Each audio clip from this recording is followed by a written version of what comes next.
All right, so allow me to introduce each panel member joining us today. Dr. Patrick Youngblood, he's a program manager for the Health Professions Scholarship Program and the VALOR, VA Learning Opportunity Residency through the Office of Workforce Management and Consulting. Our next panelist is Dr. Shirley Simpson, who is program director for the post-baccalaureate nurse residency program at the Malcolm Randall VA Medical Center. Dr. Scot Burroughs is the national director for physician assistance services. And we have Dr. Erron Fritchman in the Oklahoma Army National Guard and resident physician at Medical City Arlington in Arlington, Texas. So welcome everyone. Our panel is really excited to discuss VA's health profession scholarship programs for students obtaining degrees in a variety of professions, including medicine, nursing, and physician assistant programs. These scholarship programs help VA build a diverse workforce pipeline and allows VA facilities to fill critical vacancies, especially in these underserved areas. So let's begin with if each of the panelists could please share with your audience your role or involvement with the programs. So let's start with Dr. Youngblood. Yes, sir. Good afternoon, y'all. And as Dr. O mentioned, we are excited to be here today to share with you the opportunities from our Health Professional Scholarship Program. I am very fortunate to be the National Program Manager for the Health Professional Scholarship Program, as well as the VA Learning Opportunity Residency, or the VALOR program. So thank you all for the opportunity to present this information to you. And if you have any additional questions, we'll be happy to answer them. Thank you. All right, Dr. Burroughs. Dr. Simpson, I'm sorry. Let's go to Dr. Simpson. Thank you so much for having me this afternoon. I'm Shirley Simpson, and I'm a program director for the Post-Baccalaureate Registered Nurse Residency Program at the Malcolm Randall VA Medical Center in Gainesville, Florida. I'm responsible for recruiting nursing graduates through any means possible to let people know about our nurse residency programs. And I also serve as a scholarship application reviewer. I communicate our vacant seats to our scholarship coordinators so that any recipients who may not have been placed somewhere will know of opportunities to enter a residency in our facility. Great, thank you, Dr. Simpson. Let's go to Dr. Burroughs. Thank you and good afternoon. I am the Executive Director at the Physician Assistant Program Office. I've been involved with the HPSP program from 2017 through 2021. The PA program office affiliation per the Workforce Succession Planning by WMC resulted in PAs being a hard to recruit occupation and a critical hire. I'm excited to announce that starting in 2022, the PA program office will be involved in a new scholarship program to target veterans to become PAs in the VHA. Great, that is wonderful. We'll hear a lot about that a little later. Dr. Fritchman.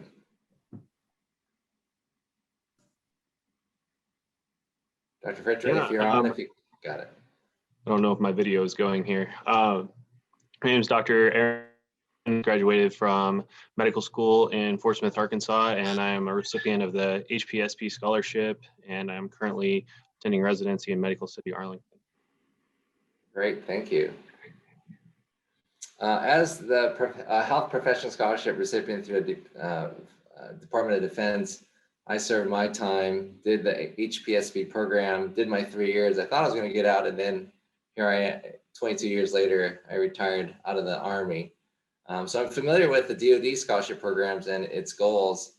Dr. Youngblood, can you tell us about VA scholarship programs?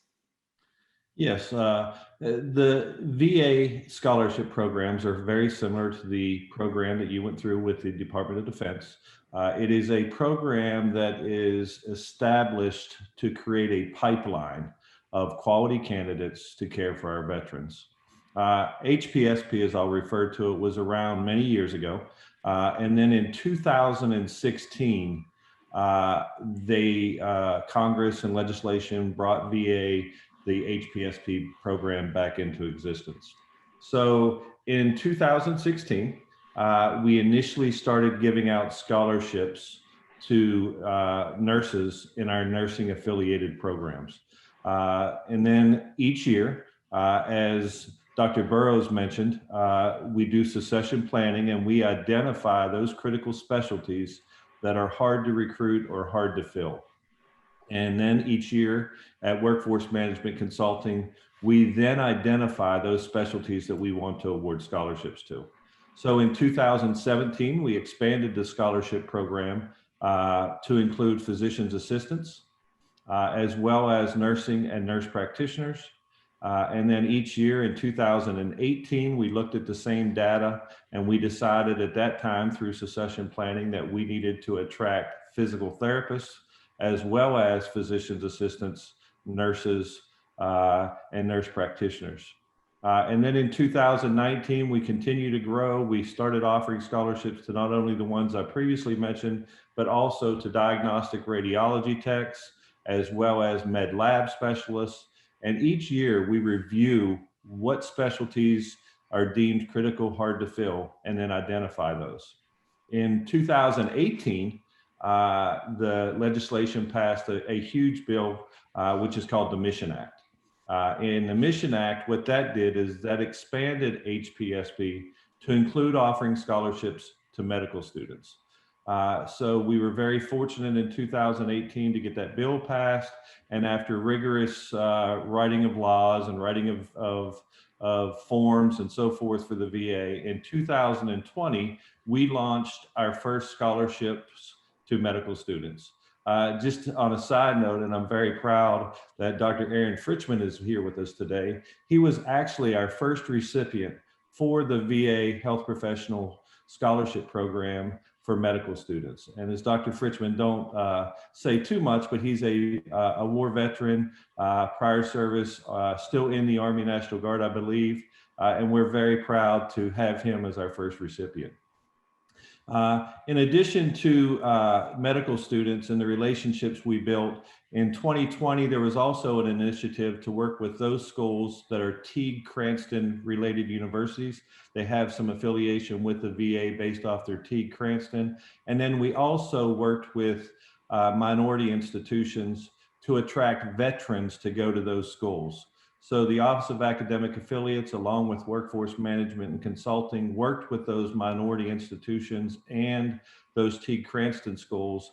And I'm proud to say that in last year in 2020, both through our medical students and the initiative that we had with the Office of Academic Affiliates, we offered approximately 65 scholarships to medical students in our first year. That is amazing. Sounds like there's a lot of opportunities, and congratulations, Dr. Fritchman, for being the first recipient. Now, let me just clarify something, Dr. Youngblood. Is there a requirement to be in the service, or is this open to anyone?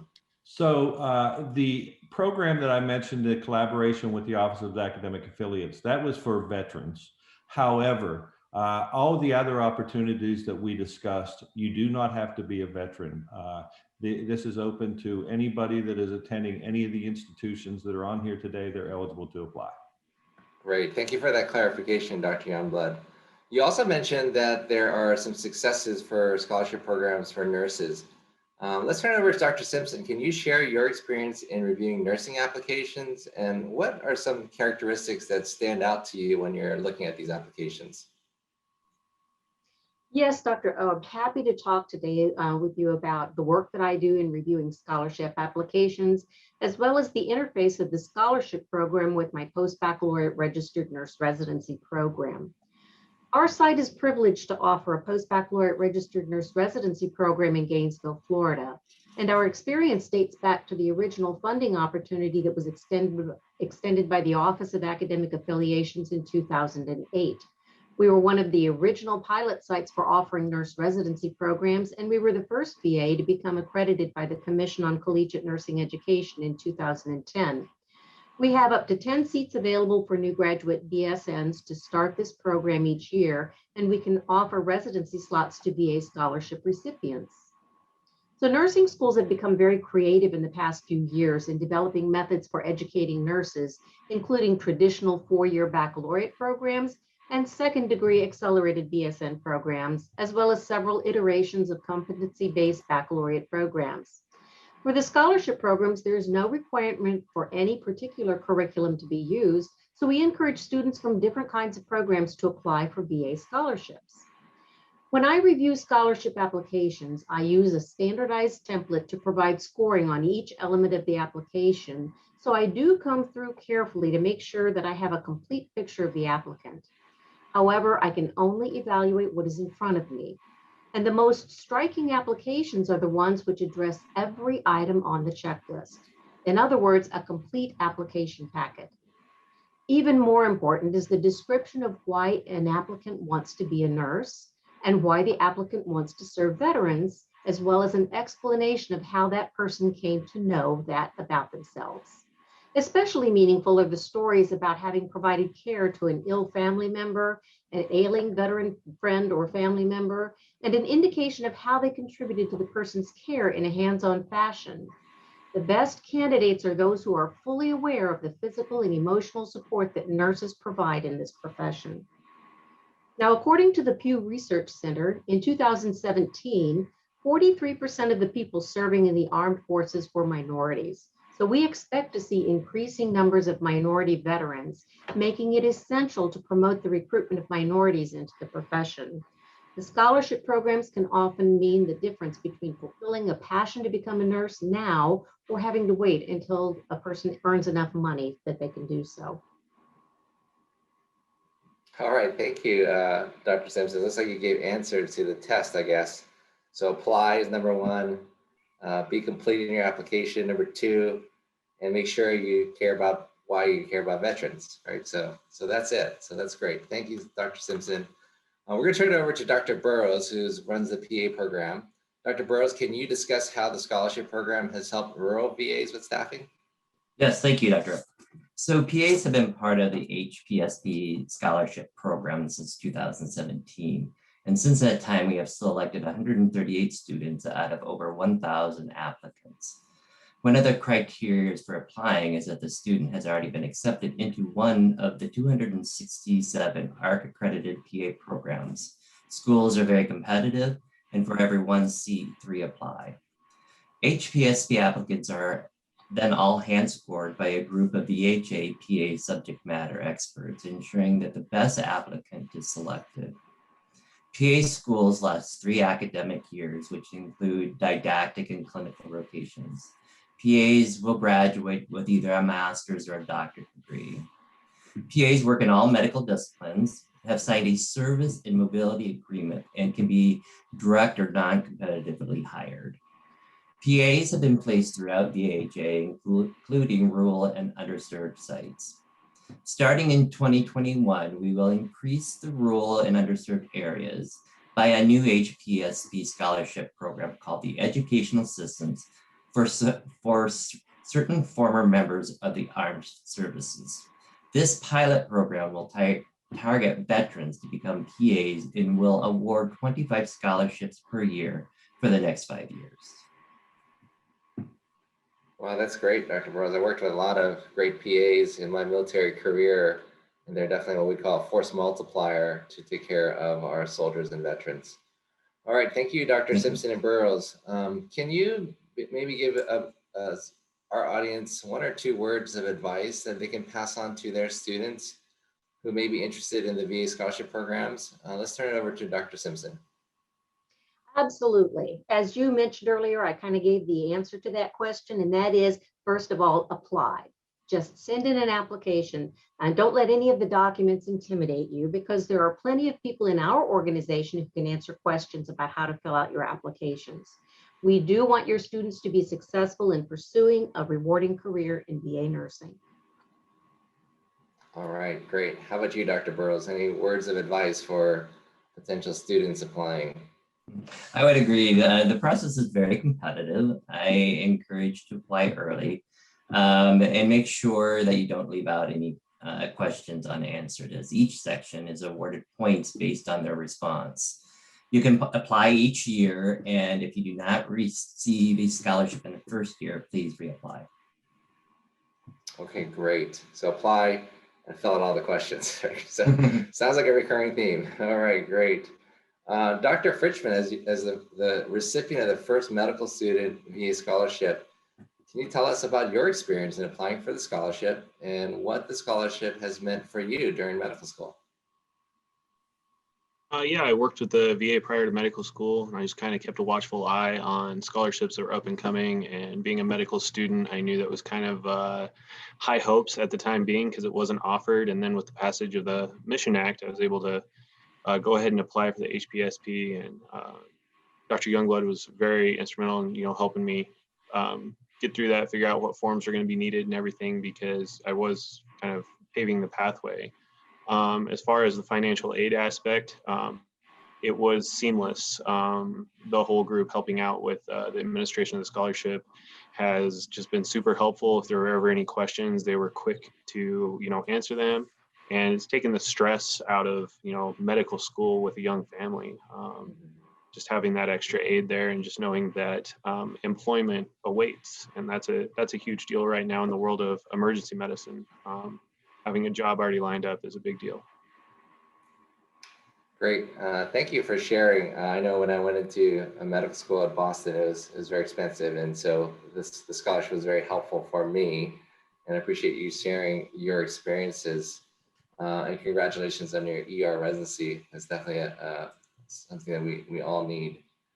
Do you see yourself working for the VA following your service obligation?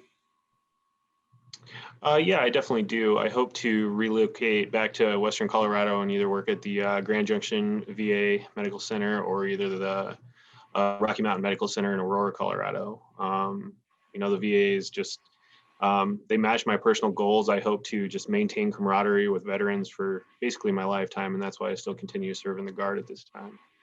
I think the VA is kind of one of those places where we always place the patient first, and that's more of a rarity as time goes on with the corporate medical structure. And so I just hope to maintain working in that sort of environment for the rest of my career. Right, the VA is very blessed to have you serving veterans. Let's turn over to Dr. Youngblood. Dr. Youngblood, do you anticipate any changes to the VA scholarship programs in the coming years? As you can hear, each year we've expanded and changed disciplines. And we always are looking at that critical to hire list to determine what specialties. And also, because of the success of HPSP, we are definitely on the radar since we do provide that quality of individuals into that pipeline. So is there going to be any expansions or growth? Well, in 2016, when we started HPSP, my annual budget was probably somewhere in the neighborhood of $1 million. In 2022, that's coming up, my budget is about $20 million.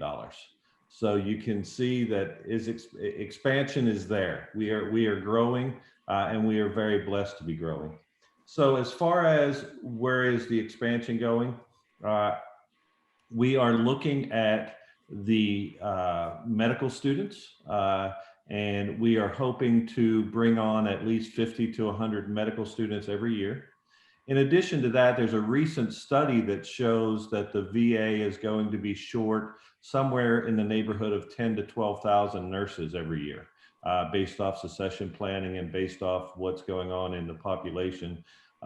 So we are looking forward, and we are planning, and we would like to bring on through our pipeline, whether it be HPSP, whether it be the Office of Academic Affiliates, residency programs, whether it be the nurse transition to practice, about 10 to 15% of those vacancies with new students, with new graduates. So if you do the math, that tells us we want to bring on a large amount, 1,000, 1,200, 1,500, whatever that number comes out to be, but it's substantial.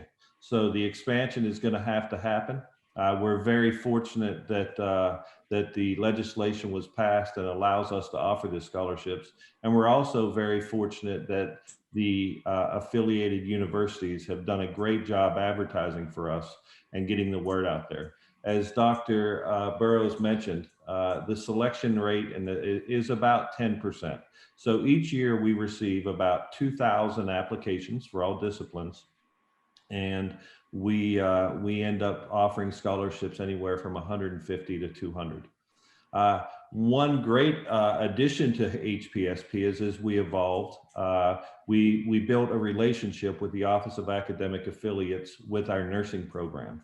So all of our nursing BSN students that graduate, they are then pipelined into the post-baccalaureate nursing residency program. So this helps the VA. It helps us to train and get these nurses ready to be quality bedside providing nurses immediately after they finish the residency. But it is also, in return, a great opportunity for that new nurse to build a solid foundation of her nursing skills or his nursing skills as they graduate and become a new nurse, a new care provider when they come into the VA. So we're excited about that affiliation that we have. And I know that our new graduated nursing students are excited as well.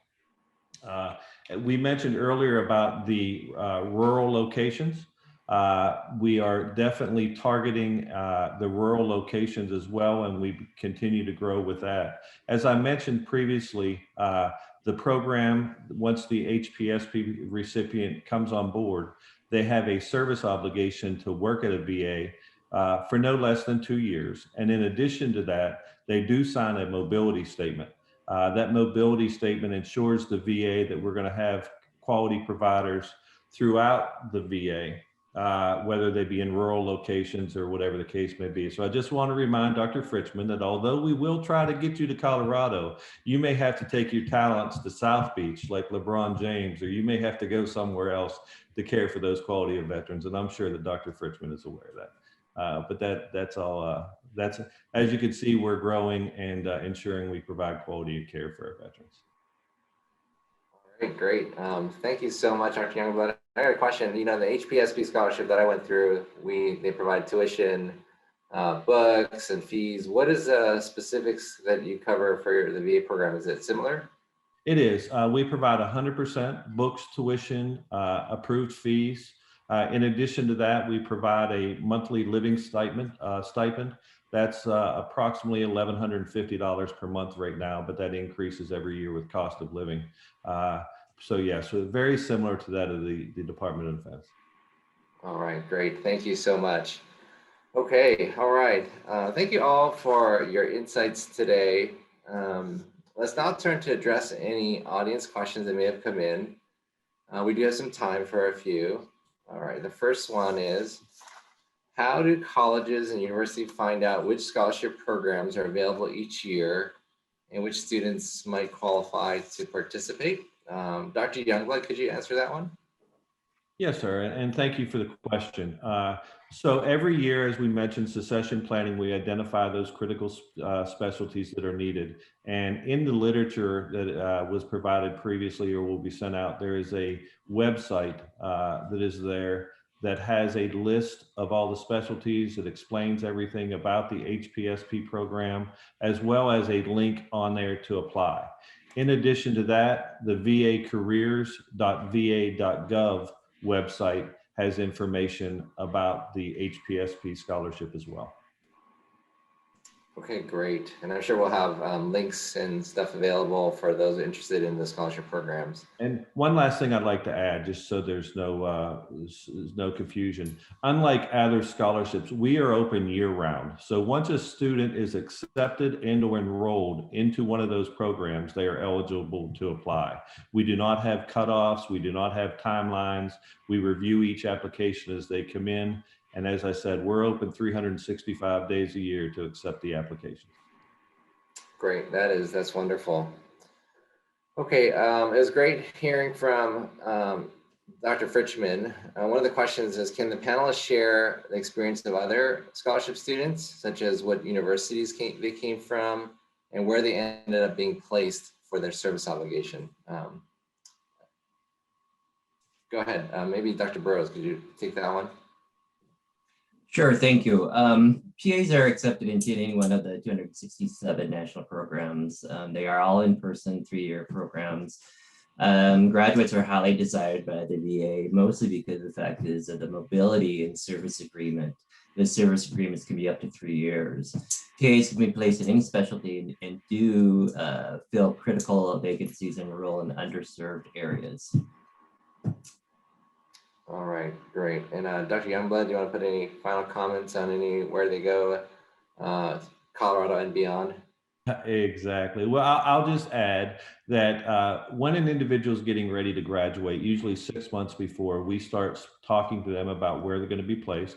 We work with different subject matter experts to identify where critical fills and critical vacancies are, so that we can ensure that we provide these recipients to go to those specialties and locations that are needed most by the VA.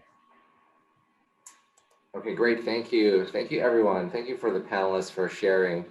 We're going to end this session here. We'll turn it back to Mr. Albrighton.